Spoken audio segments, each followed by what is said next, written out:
Hello and welcome to Suzi's Book Bag, hosted by me, Suzi Fay. Today's book bag is from the Bailey's Prize. That's when Bailey's, the drinks company, were sponsoring the Women's Prize for fiction. We used to get nice mini bottles in our goodie bags and drink Bailey's all night. That's the sort of thing we used to do back in those heady days. Why have I got a Bailey's book bag though? It's because I am going to be interviewing a wonderful novelist who was longlisted back in the day for one of her novels. And she's one of my very favourites. I think her novels are full of extraordinary characters, incredible insights into the lives we lead today. And they're not snarky. They're satirical, but not snarky. They really are a great deal of fun. Have you guessed who it is yet? It is the amazing Amanda Craig, and I'm going to welcome her into the book bag right now. Welcome, Amanda. Hey, Suzi. Hello, Suzi. It's a pleasure to be here. Weren't those funny days? Did you ever go to the Women's Prize when they were handing out all those Bailey's cocktails? Oh, yes. Well, I mean, I can't drink cocktails, but my daughter was always very delighted to get those bottles because she would make ice cream. Bailey's ice cream is very delicious.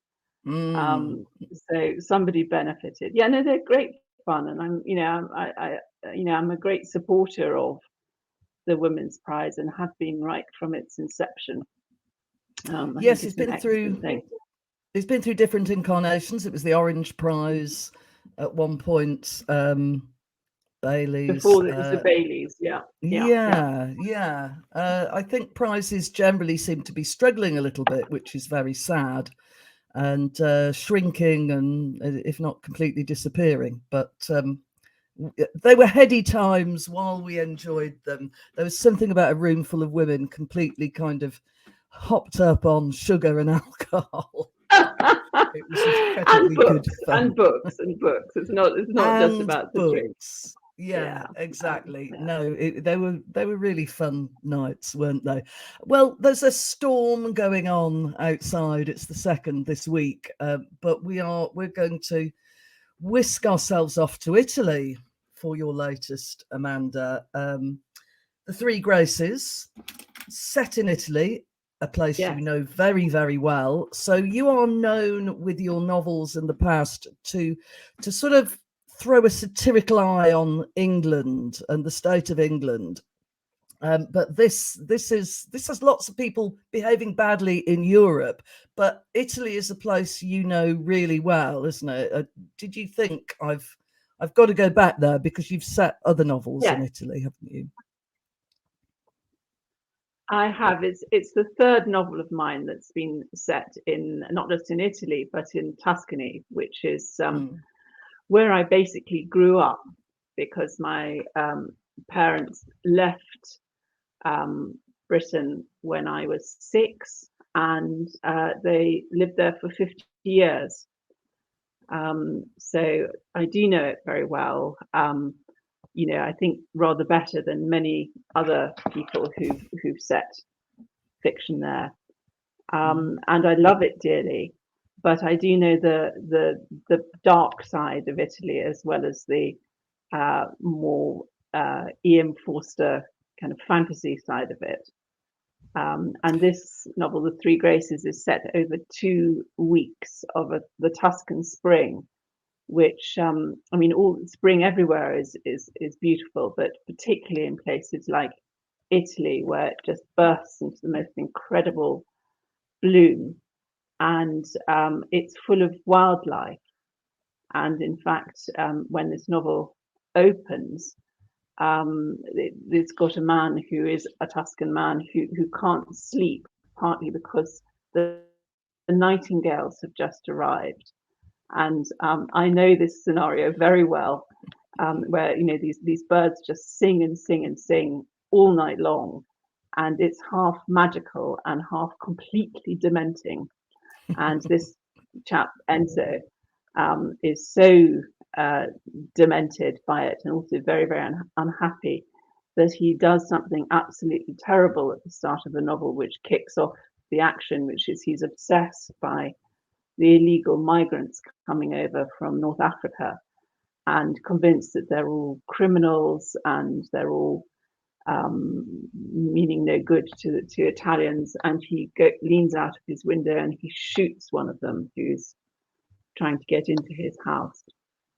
And that kicks off, a big bit of the plot, because of course shooting a total stranger when you're kind of off your head with depression and anger is not a good way to behave in any community, but least of all a small one. But you even with that character, you have a lot of compassion for where people are coming from and what their problems are.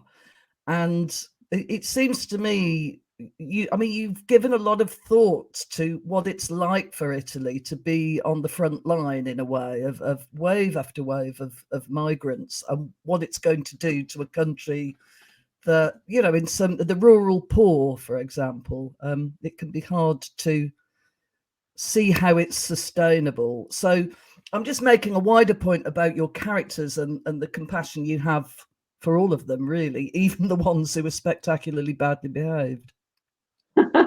Yeah, I hope so. I mean, I have compassion for real life people in situations that are basically not of their making. Italy is in an absolute crisis. It's I think this year has already had something like 200,000 migrants arrive, because it's the country in Europe that's closest, alongside Greece, to North Africa, and it's putting people who are fundamentally enormously decent, warm, kind, still quite religious people under terrible strain. And I think literally half of them try and help these wretches who they find in the Mediterranean or wandering through Italy, trying to get to other countries, specifically Germany and Britain. And the other half are furious and terrified, and behave a bit like, well, I'm not saying they're going around shooting people, but they just see them as enemies to be repulsed and rejected and not helped in any way. And this is something that has been an ongoing crisis really for over a decade now. It's one of the things, as we all know, that produced Brexit in this country. And I thought that having a scenario like this, which is something that a number of Italians I know in the country have said, is their deepest fear, and this might be how they themselves would react, would be a good way of talking about the crisis in Europe, and also our own crisis with Brexit. So the main characters, well, there are 5 or 6 main characters, but the main characters are Enzo, this Italian's neighbours, who are 3 elderly women in their 80s.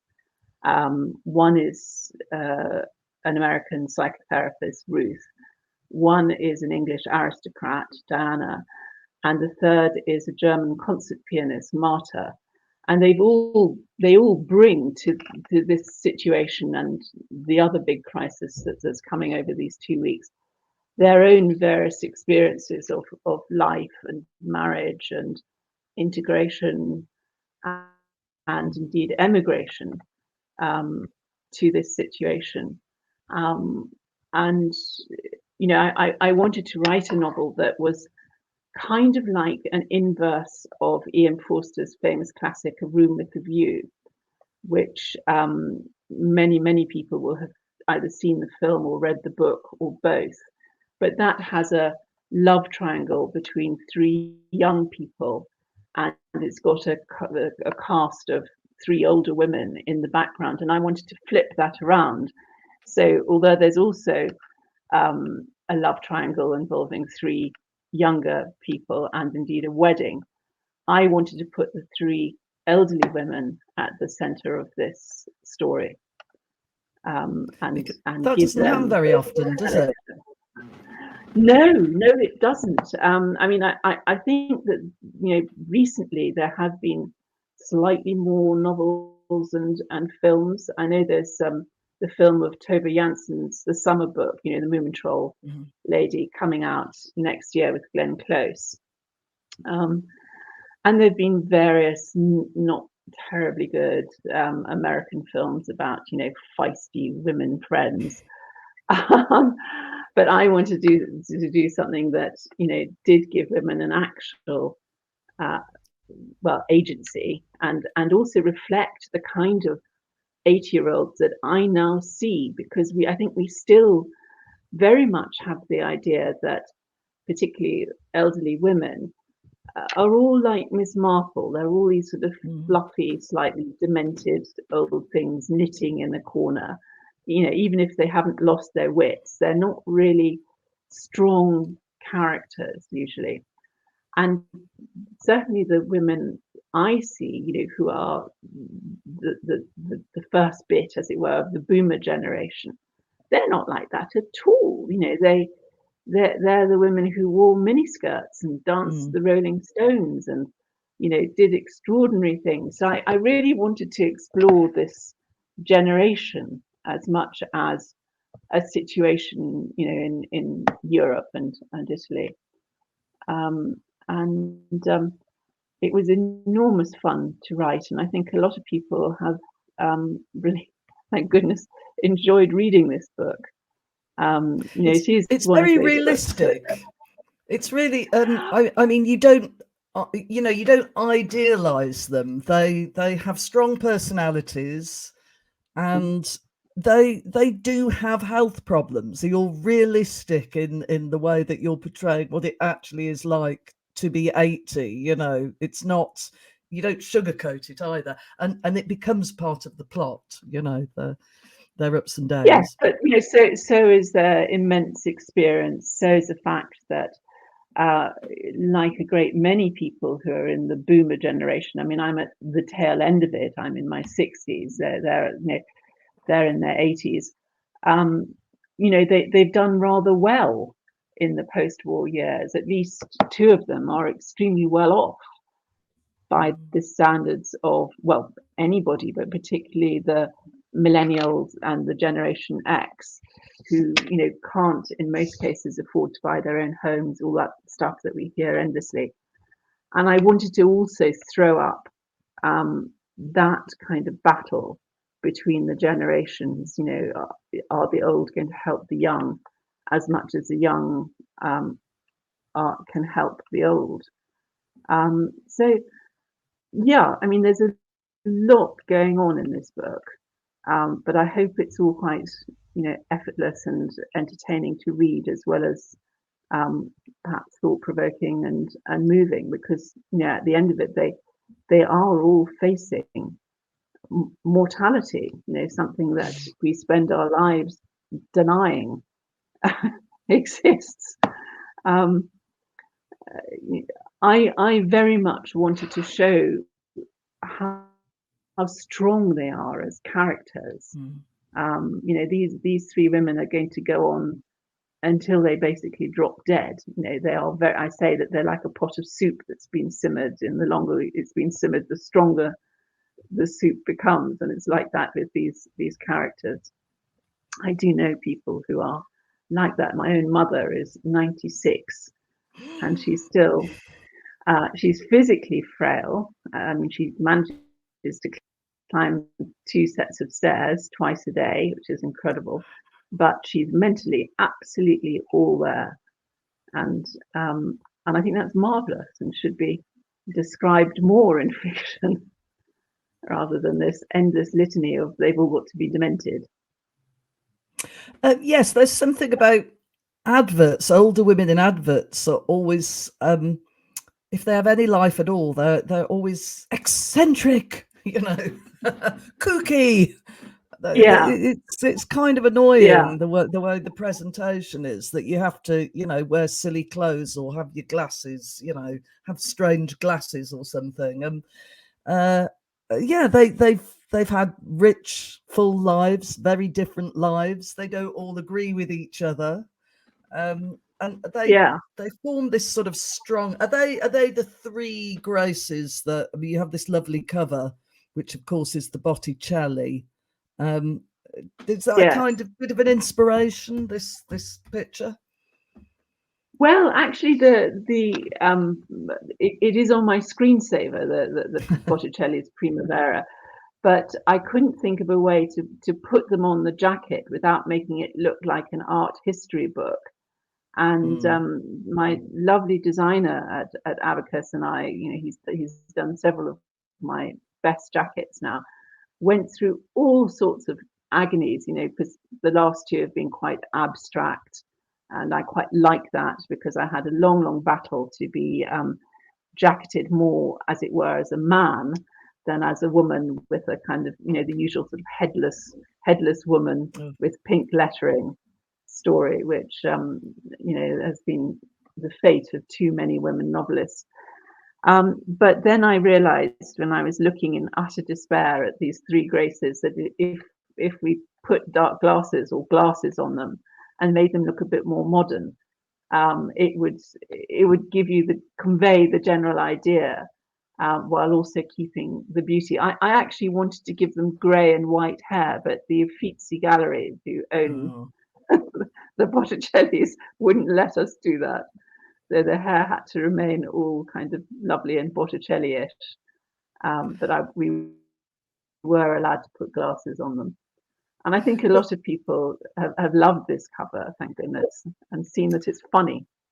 Yes, I mean, somebody's got a Fitbit, so Yes. it's a nice update. But That was my Asian contribution. Oh, The right. Fitbit. Yeah. Yeah. Well, No, we all had fun.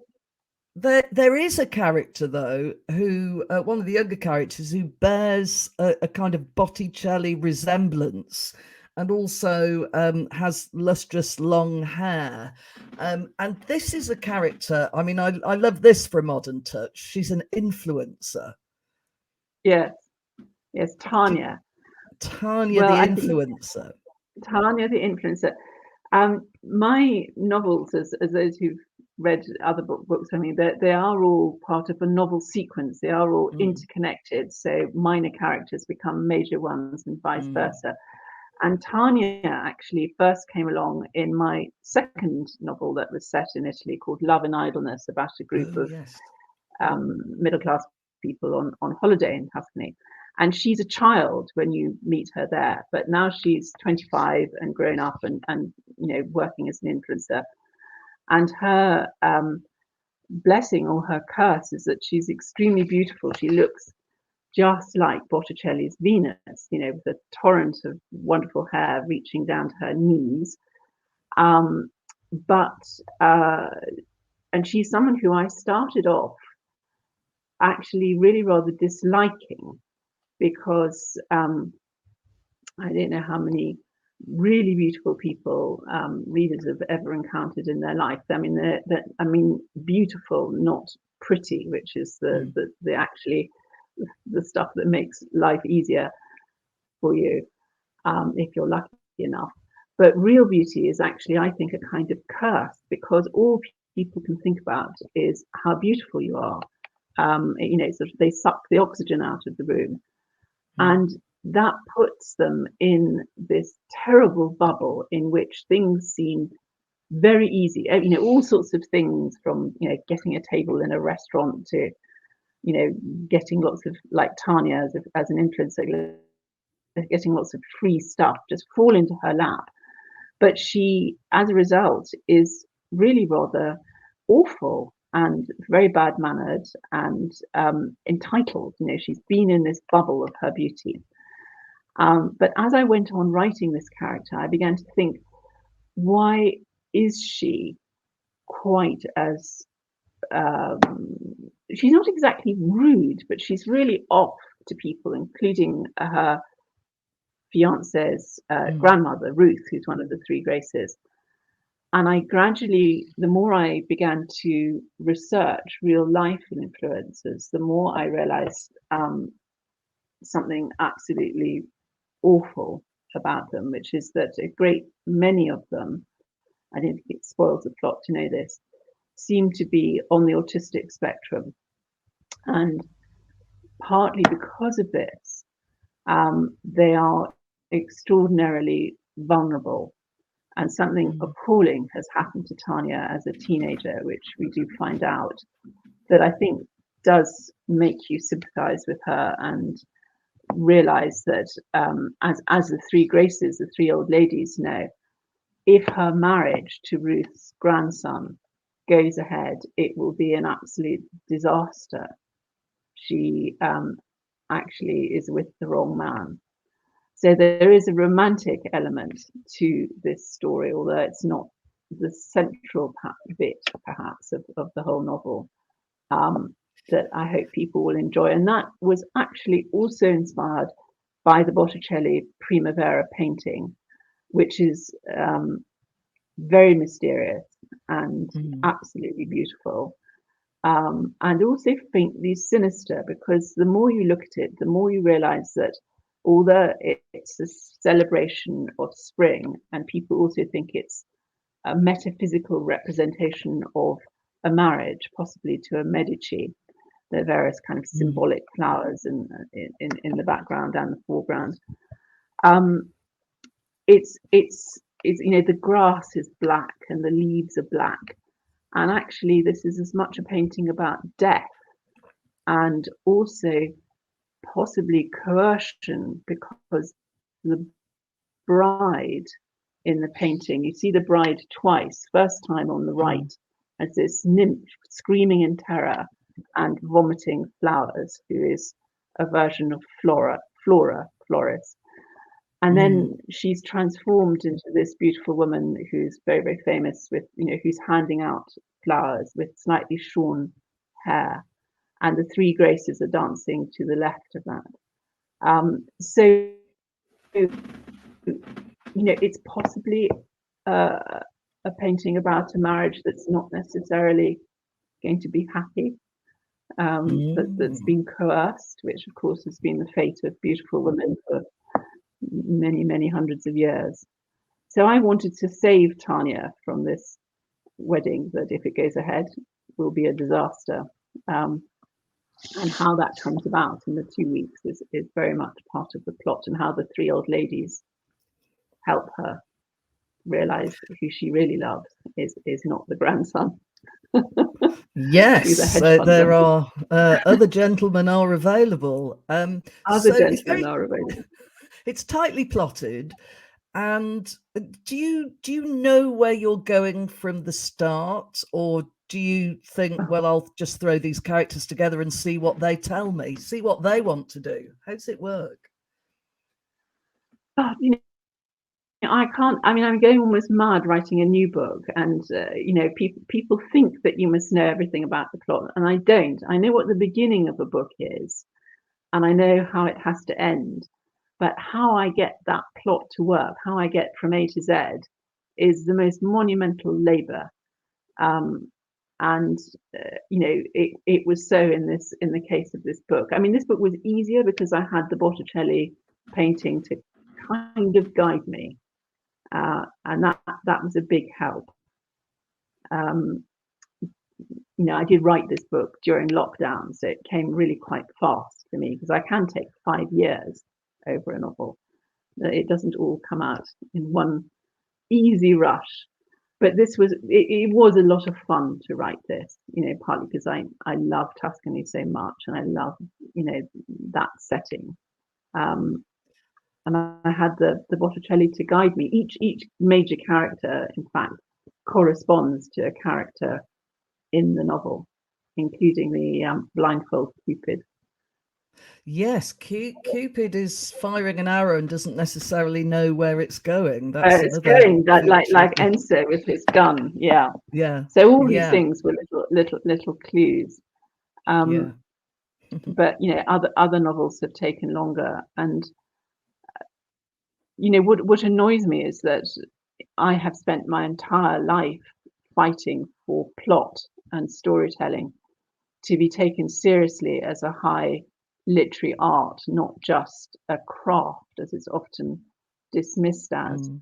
It is, a really hard bit of a book if you bother to do that. I mean, I could so easily just write the kind of novel that I'm afraid tends to win prizes, which is just about having a beautiful style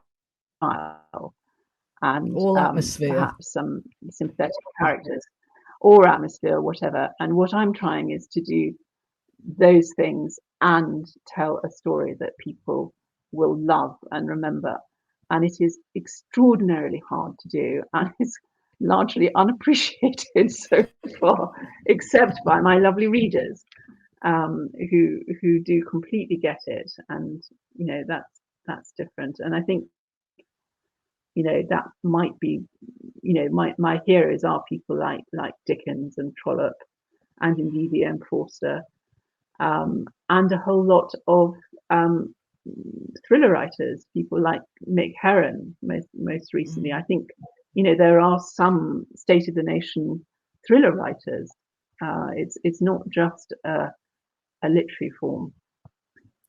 Absolutely. This village, you've set something in the village before, haven't you? So you're coming back to that as well as bringing. Novel. Yes. Yeah. So is it modelled on somewhere well? And if so, you don't have to tell us. Is it sort of existing in your mind? Or? Yes, I mean, there is a town which is near the town that my parents had their cottage in, which is called Cortona, which is quite close to the Umbrian border. You can actually see Lake Trasimeno from it, and it's a wonderful medieval Renaissance hill town. It's got 2 Fra Angelicos. It has one of the great, secondary great painters of the Renaissance, Signorelli, who was born there, and it's full of atmosphere. But I wanted to set it, many of these hill towns are almost generic. They all have a Via Nazionale, they all have a Piazza della Repubblica, they almost all have, a famous Renaissance artist. It's just rich in so many things, but it's extraordinary how these tropes almost are repeated.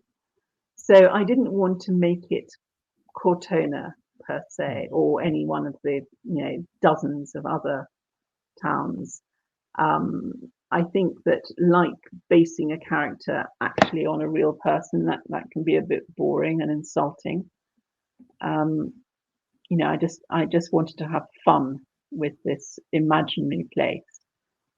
So Santorno, it has a palazzo on, right above the town, which in my first novel was owned by an old Italian aristocrat who's now dead, and that's been bought by a Russian oligarch who's in hiding from Putin. Putin wants his money and his life. A situation that all too many real life Russian oligarchs are in. Although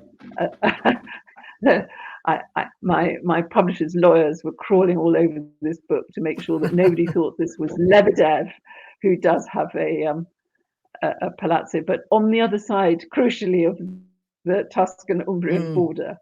So it clearly isn't him. But there are, again, lots of Russian oligarchs in Tuscany.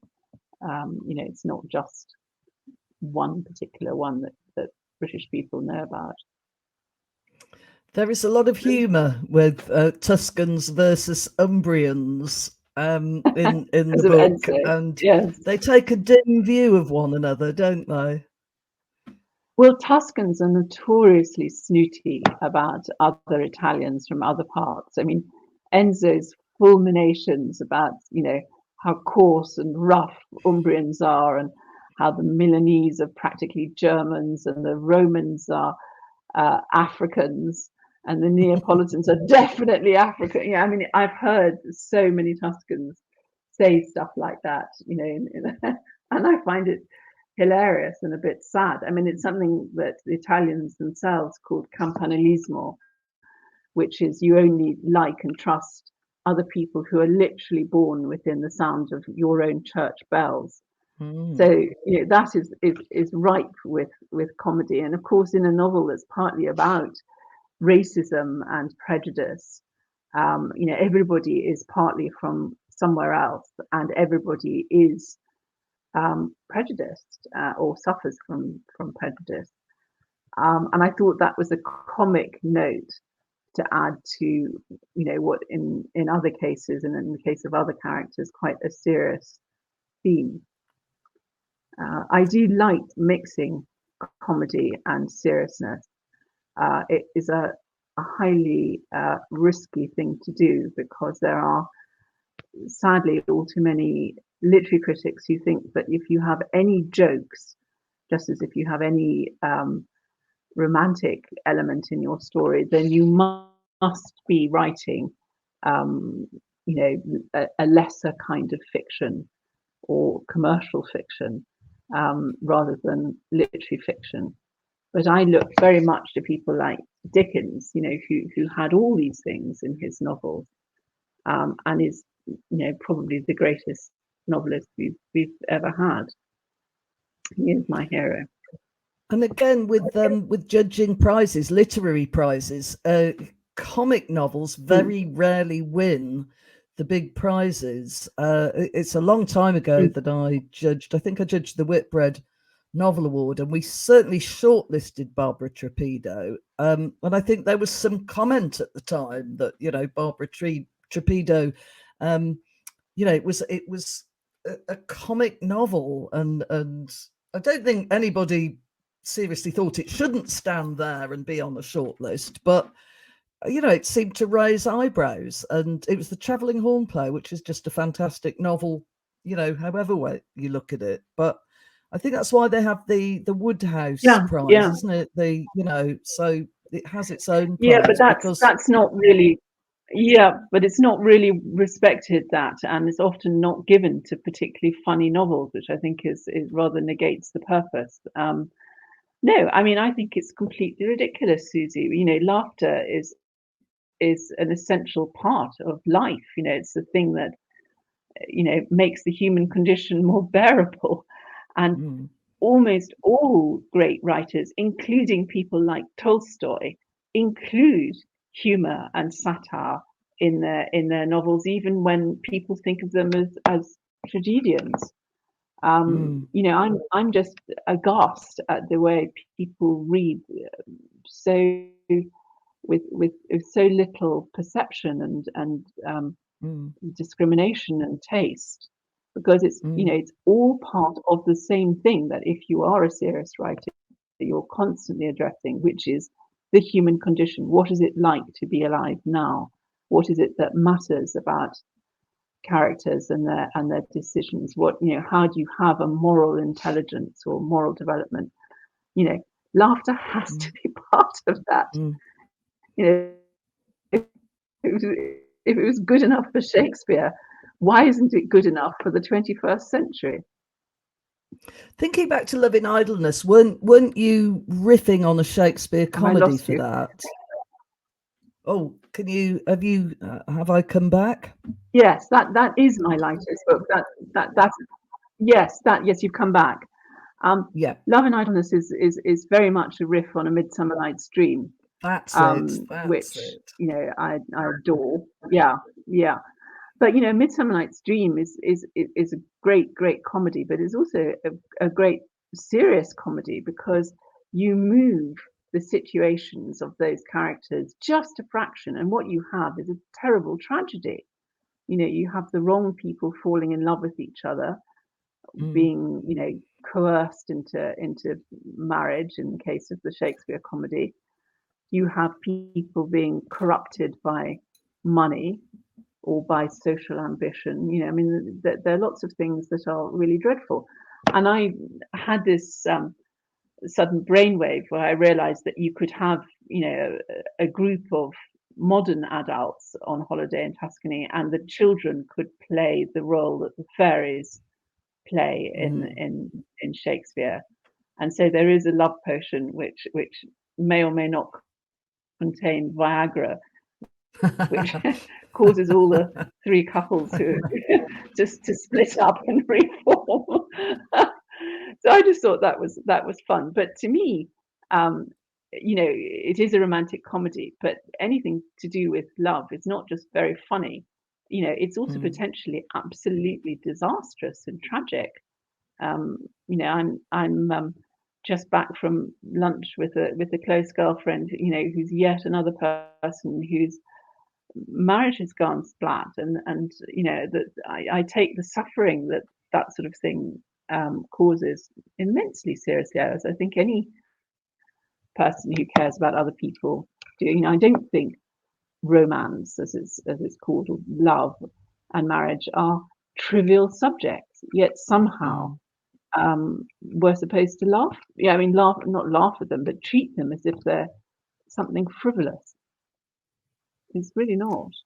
It only takes So, a quarter although Love and turn, Island doesn't it, to make things, that's to make yeah, young love from ridiculous to tragic, yeah, absolutely. And so Love and Island, it is my most comic novel and my most romantic novel, but it is a serious novel too, and it's also saying something about the condition of childhood, because I'm very, very interested in the way that children think, which is quite different, as we all know, if we've been exposed to children, from the way that adults do. I do think that they are basically mad.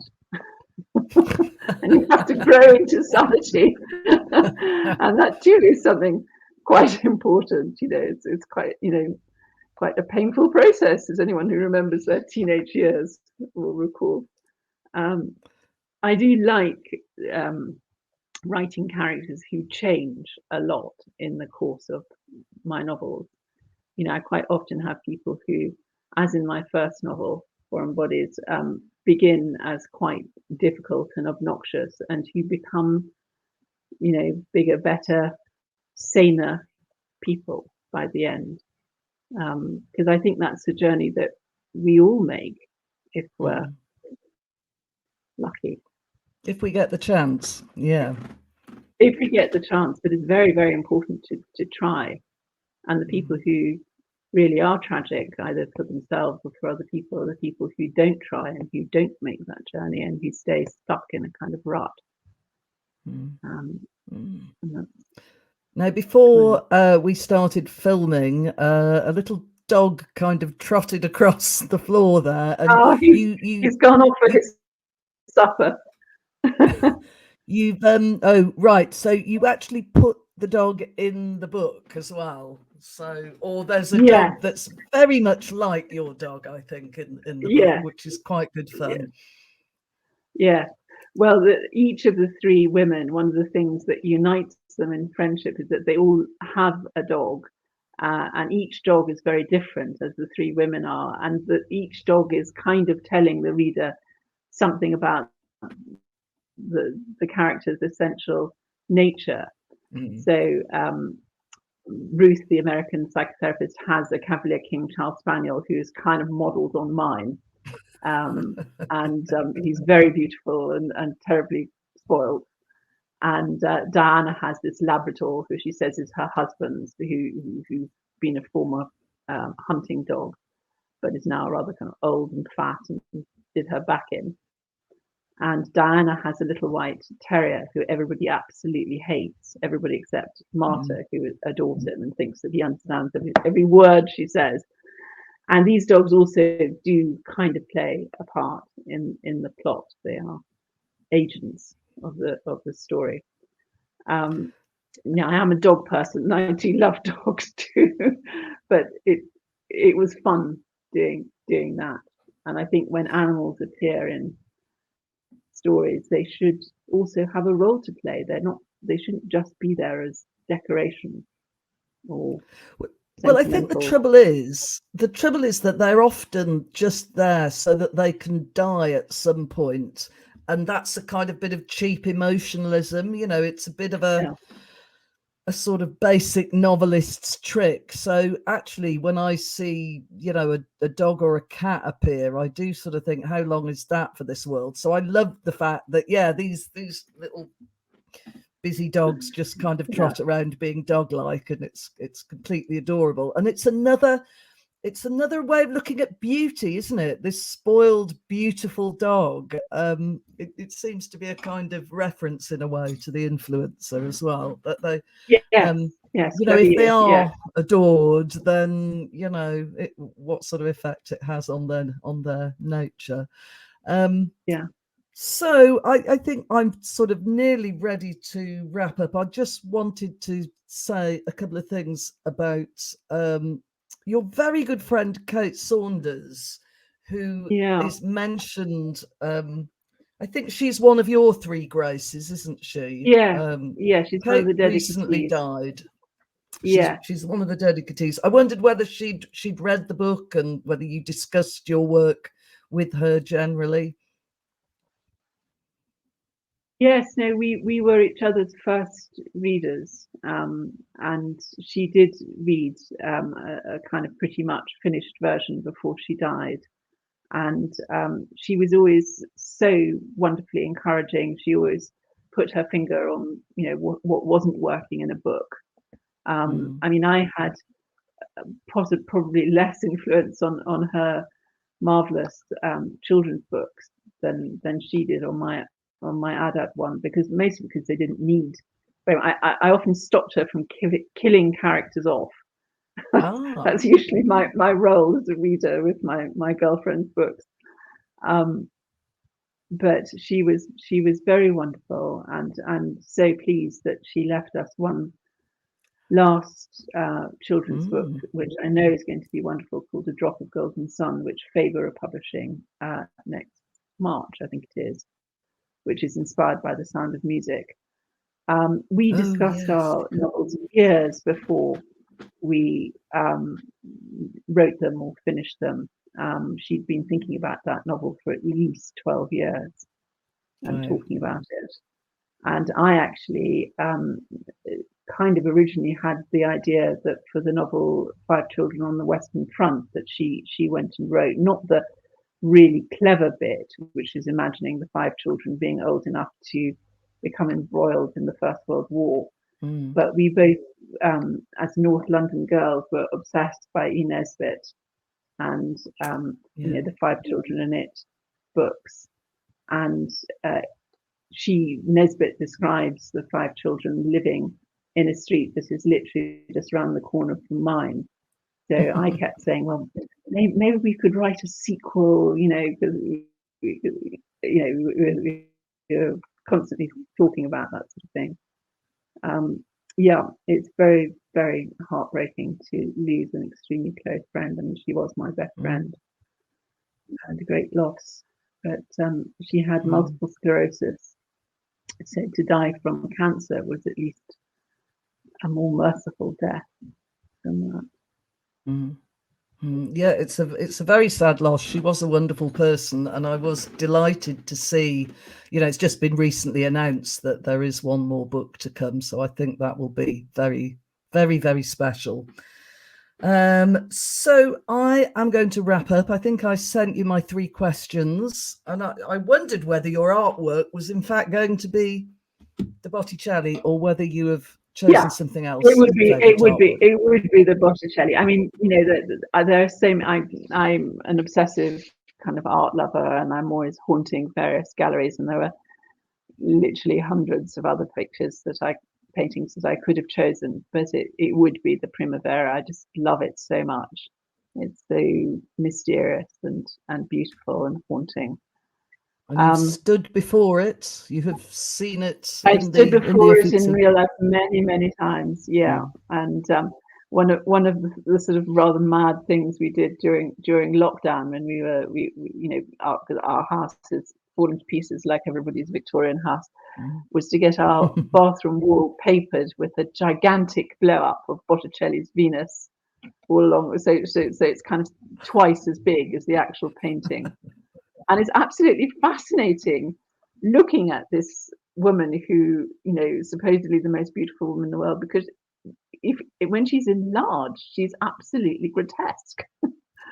Really? As Tanya says, her one arm is enormously bigger and fatter than the other, and her head fits something like 15 times into her body. You know, it's all out of proportion, because, but you don't see it when it's the size that Botticelli painted it, at least not so much.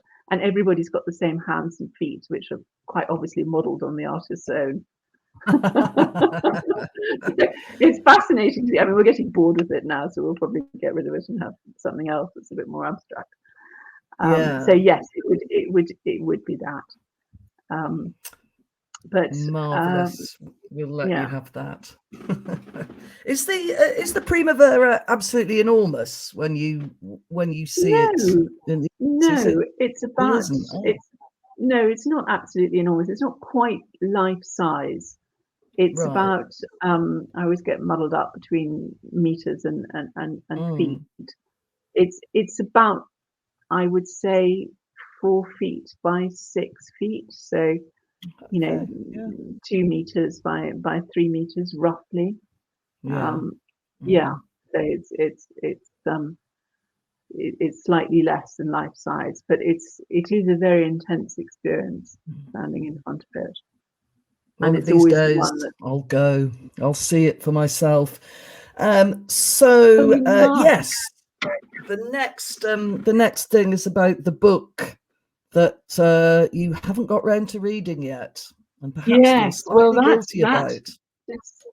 Well, I normally always try to choose a book by a living author, ideally a living British author, but I literally can't think of any that I haven't read. You know, reading is part of my job.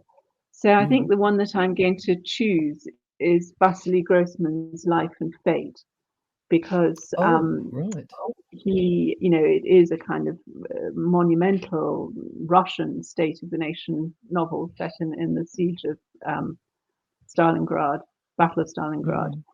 And I'm very sad that he never got to see it published. It was suppressed by the Soviet censors in his lifetime. But I know that it's absolutely masterly, and you know, partly because I'm so interested in Tolstoy, I really must get around to reading it. So it's on your list. It will happen at some stage. It will happen. It will happen. Yeah. It will happen. And then finally, I mean, you are a noted critic. You have handed down judgment on lots and lots of novels, including for me a few times at the Independent on Sunday. But let's turn the gaze on you.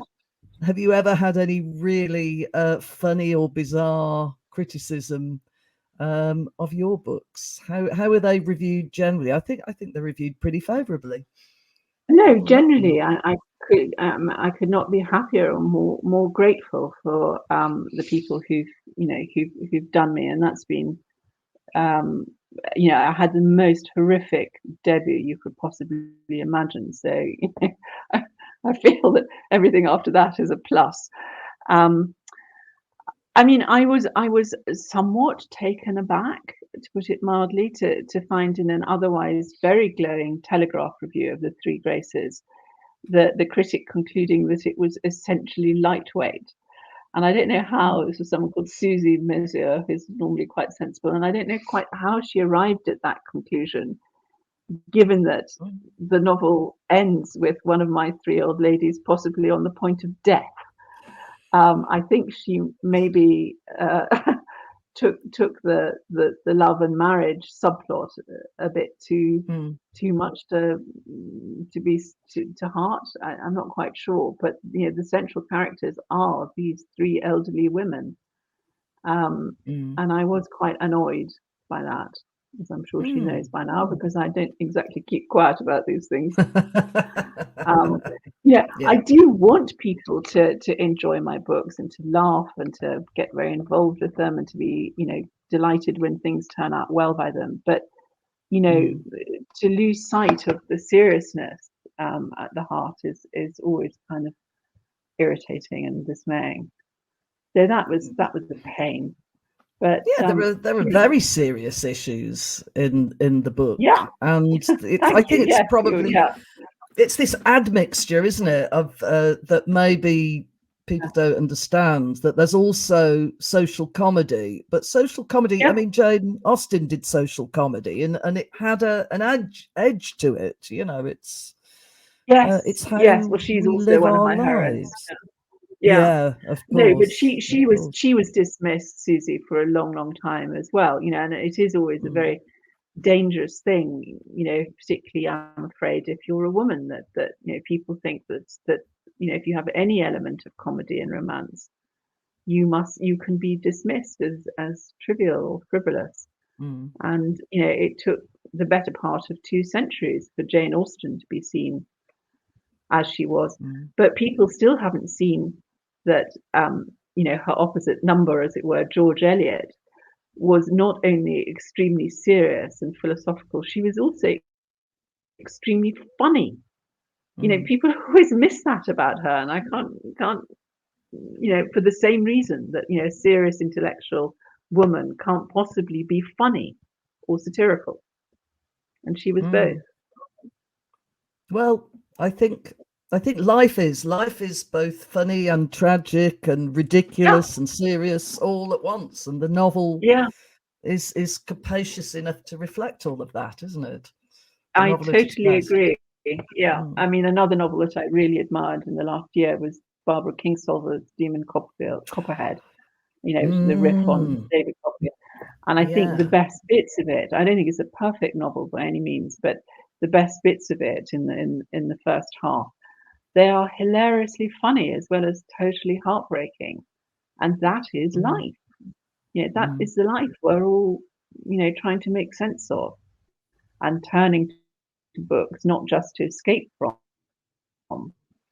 but to, you know, find new courage in confronting it and surviving it. I've got to get round to reading Demon Copperhead because so many people have recommended it to me, so it might end up being this year's book of shame for me. It's actually good.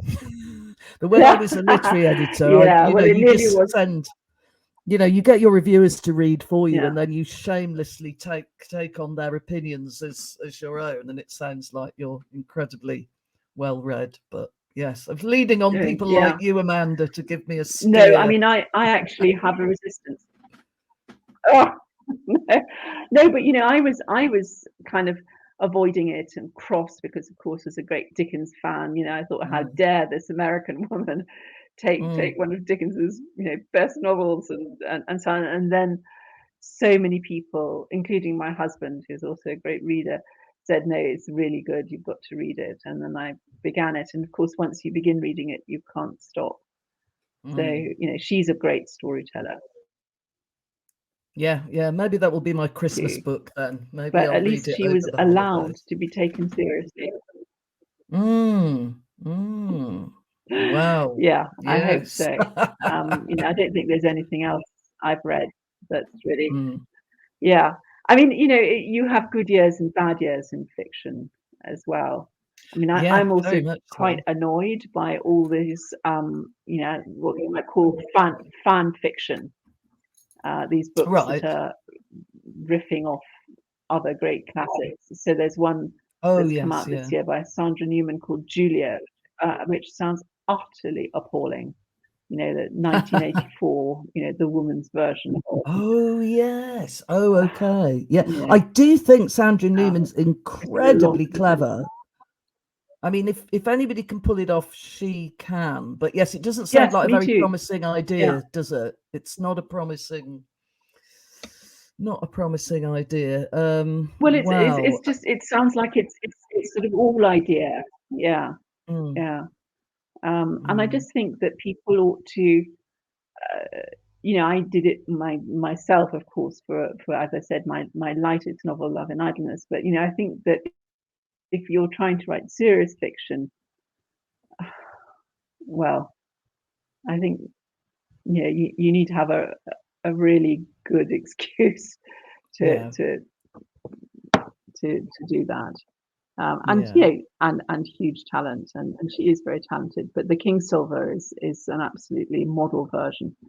And you know, there are other people who've done extremely brilliant versions of classic novels. I mean, there's somebody who should be far better known, I think, called Vesna Goldsworthy, Oh who's yes, done yes. did a novel, an update of The Great Gatsby called Gorsky, imagining Oh, Gatsby as a that's Russian right. oligarch in Yes. London, Yeah. which is absolutely brilliant. She's really good, but she didn't have any of the push that was put behind. Yeah, the push again, is a nightmare. It's a little bit like when you go and see a Shakespeare play and they've decided to update it in some way or another, and so sometimes it's terrible.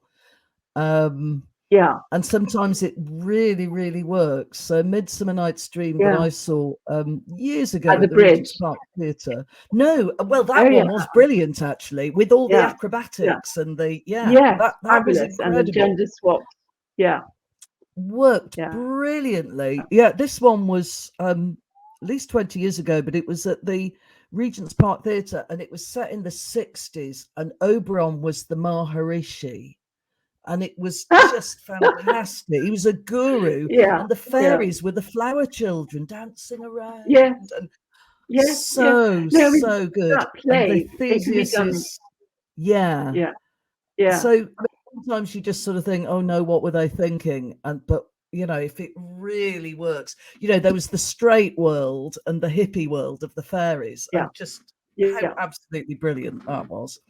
I will wrap up now. Thank you very much. Thank you, Suzi, so much. It's been an absolute pleasure. You're such a wonderful interviewer. I think people can tell that you're also quite spiky, and you don't mind coming out with your opinions on things, and that's a wonderful thing. No, try and stop yes, I'm looking forward to the next one that you are writing. Thank you. That's more characters coming back. More characters coming back. Enzo's sister, who has a delicatessen shop in North London, is one of the characters. And right. Yes, no, there are various. And one of my favourite characters who's appeared twice is this young man called Zan, who first appeared in The Light of Land, who's mixed race, half Nigerian. Yes. So he has interesting things in this book to say about the migrant crisis. Of course, he feels it very deeply. Of course, and he would. And you talk to most people of color in Britain, and they have often very, very widely divergent views on migration, because some of them feel that they should draw the line at their own heels, like I'm afraid Suella Braverman. And others feel that there, but for the grace of God, go I. So it's a very difficult situation, and I'm not, incidentally, at all proposing any, I'm afraid, solutions to what seems to me to be an extremely serious and possibly even intractable problem. But by writing about them in fiction, I do hope that people have a kind of space in which to think and empathize with these characters. Absolutely. I think you've achieved it. You have achieved that, Amanda. So thank you very much. I shall bid you adieu. We will meet in real life that would be at lovely. some stage. But it's been so nice chatting to you. Thank you for joining me in the book. Thank you for asking me. It's been a pleasure. Take care. And thank you very much for watching. As ever, we have been talking about this wonderful novel, The Three Graces. It's really got everything. Gripping story, lots of juicy stuff about the way we live now and the thoughts that we have now. It's really a terrific read. I recommend it hugely. So if you wouldn't mind, before you go, please like and subscribe as ever, and we'll carry on next week with another brilliant author. Thank you very much for watching.